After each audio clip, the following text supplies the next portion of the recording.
Hello friends. तो last video में हमने देखा था कि कैसे फ्रेंच सोसाइटी 3 स्टेट्स में डिवाइडेड थी और किस तरह से अपर 2 स्टेट्स यानी कि एरिस्टोक्रेट्स और चर्चमैन ने सब के सब पॉलिटिकल और इकोनॉमिक राइट्स को अपने हाथ में रखा हुआ था और किस तरह से फ्रेंच रेवोल्यूशन के आने से सडनली वहाँ पर चेंज आया और नए आइडियाज़ जैसे कि लिबर्टी, इक्वलिटी, फ्रेटर्निटी वगैरह वगैरह सब के सब डेवलप हुए। उसी सोसाइटी को देखते हुए यानी कि फ्रेंच सोसाइटी को देखते हुए रिमेनिंग यूरोप में भी चेंजेस आने स्टार्ट हो गए। वहाँ पर भी इन कॉन्सेप्ट्स के ऊपर बात होने लगी, ना कि सिर्फ यूरोप में, एशिया में भी। एशिया में, इंडिया में भी। इंडिया में हमारे यहाँ जैसे कि सोशल रिफॉर्मर्स थे, आपके राजा राम मोहन रॉय, डिरोजियो, इन लोगों ने भी लिबरल आइडियाज़ के ऊपर डिस्कस करना शुरू किया, इनके ऊपर बात करना शुरू किया। तो पूरे वर्ल्ड में ही इन आइडियाज़ पर बात होनी शुरू हुई। पर क्या होता है ना, जब किसी भी सोसाइटी में या कहीं भी कोई नए आइडियाज़ या नए चेंजेस आते हैं तो आपने ऑब्जर्व किया होगा, कुछ लोग तो बहुत अच्छे से उसे वेलकम करते हैं पर कुछ लोग उसे अपोज करते हैं। अब जैसे कि होता है ना, ये आजकल के बच्चे ये ऐसा चाहते हैं, वो वैसा चाहते हैं, बड़े चाहते हैं जो पुरानी चीज़ें हैं वही कंटिन्यू करें और बच्चे चाहते हैं कि हम कुछ नया लाएं। तो क्या होता है, अलग अलग ओपिनियटेड ग्रुप्स बन जाते हैं। इसी तरह के कुछ ग्रुप्स यूरोपियन सोसाइटी में भी बन गए। यूरोपियन सोसाइटी कुछ अलग अलग तरह के ग्रुप्स में डिवाइड हो गई। ये ग्रुप्स थे लिबरल्स, रेडिकल्स, कंजर्वेटिव्स और सोशलिस्ट के। इनके बारे में हम आज डिस्कस करेंगे। तो लिबरल्स कौन थे? लिबरल्स वो थे जो चेंज को वेलकम कर रहे थे, जो चाहते थे कि सोसाइटी में चेंज आए, नए आइडियाज़ को वेलकम किया जाए। ये चाहते थे कि वोटिंग राइट्स मिले लोगों को, ताकि गवर्नमेंट को लोग इलेक्ट करें। ये पार्लियामेंट्री फॉर्म ऑफ गवर्नमेंट की डिमांड कर रहे थे। पर इनमें भी कुछ फ्लॉज थे। ये अपने आप में चाहते थे कि जो भी वोटिंग राइट्स हैं वो सिर्फ प्रॉपर्टीड क्लास के हाथों में कॉन्सेंट्रेटेड रहें। मतलब कि जो भी ऑलरेडी लैंडलॉर्ड्स और इंडस्ट्रियलिस्ट हैं वो सारे के सारे वोटिंग राइट्स कंट्रोल करें और विमेन और मासेस यानी कि जो आर्टिजन्स, वर्कर्स और बाकी के लोग हैं उन सबको राइट्स नहीं हों। तो इस तरह से ये एक इनका फ्लॉ था। फिर बात करते हैं हम रेडिकल्स की। अब रेडिकल्स भी सोसाइटी में चेंज चाहते थे, वो भी चेंज को वेलकम कर रहे थे, पर उन्होंने बात की यूनिवर्सल एडल्ट सफरेज की।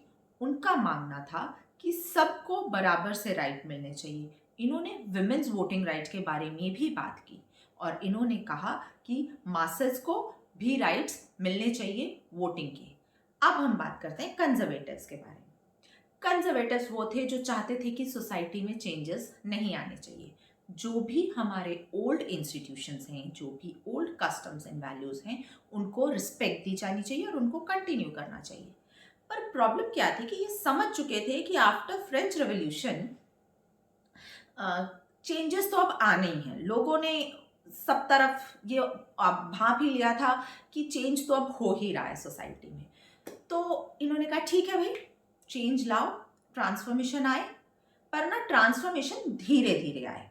आप धीरे धीरे नए नए चीज़ों को इंट्रोड्यूस करिए, एकदम से सडन चेंजेस मत लाइए, ठीक है। और उसके साथ साथ जो पुराने ओल्ड इंस्टीट्यूशंस हैं, जो ओल्ड कस्टम्स हैं, उनको भी रिस्पेक्ट करिए। तो ये हमारे कंजर्वेटिव्स चाहते थे। अब हम बात करेंगे सोशलिज्म के बारे में। पहली बात तो ये कि जहां भी इज्म लग जाता है, सोशलिज्म, लिबरलिज्म, तो आप इतना समझ लीजिए कि जहां भी इज्म लग जाता है वहां पे हम बात करते हैं एक आइडियोलॉजी के बारे में। अब सोशलिज्म जो है और लिबरलिज्म, ये दोनों अपोजिंग आइडियोलॉजीज हैं। इन आइडियोलॉजीज के ऑपोजिशन के चलते और इनके कॉन्ट्राडिक्शन के चलते आगे चल के वर्ल्ड ने कोल्ड वॉर भी फेस किया, जिसके बारे में आप 11th-12th में फर्दर अपनी स्टडीज़ में पढ़ेंगे। अभी फ़िलहाल इतना समझिए कि लिबरलिज्म तो वो हो गया जो कि जिनके बारे में, लिबरल्स के बारे में हमने बात की, जो उस आइडियोलॉजी को फॉलो करते थे। और सोशलिज्म जो था वो उसके अपोजिट था। लिबरल्स जहाँ की वो चाहते थे कि प्रॉपर्टीड क्लास के पास सारे राइट्स होने चाहिए, वहीं पे सोशलिस्ट का मानना ये था कि concentration of wealth in few hands, जो कि प्रॉपर्टीड क्लास है, उनके हाथ में कॉन्सेंट्रेशन ऑफ वेल्थ, यही सारे सोसाइटी के इविल्स का कारण है।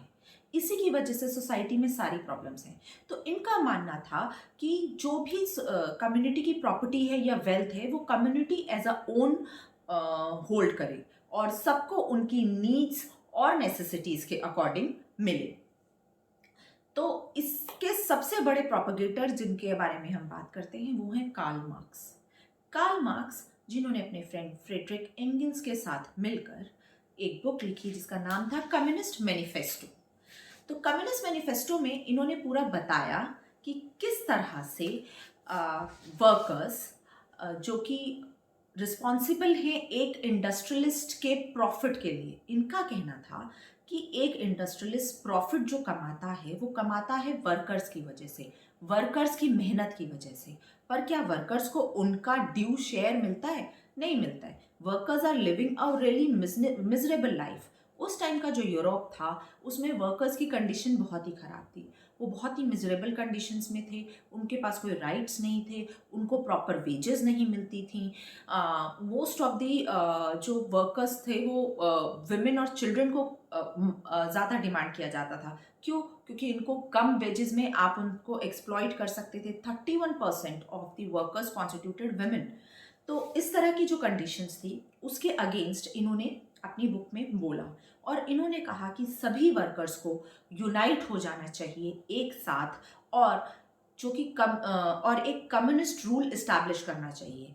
किसके अगेंस्ट? जो एक कैपिटलिस्ट सोसाइटी, एक कैपिटलिस्ट रिजीम जो ऑलरेडी इस्टेब्लिश था यूरोप में, उसके अगेंस्ट उसको हटाकर इनको अपना एक कम्युनिस्ट सोसाइटी इस्टेब्लिश करनी चाहिए।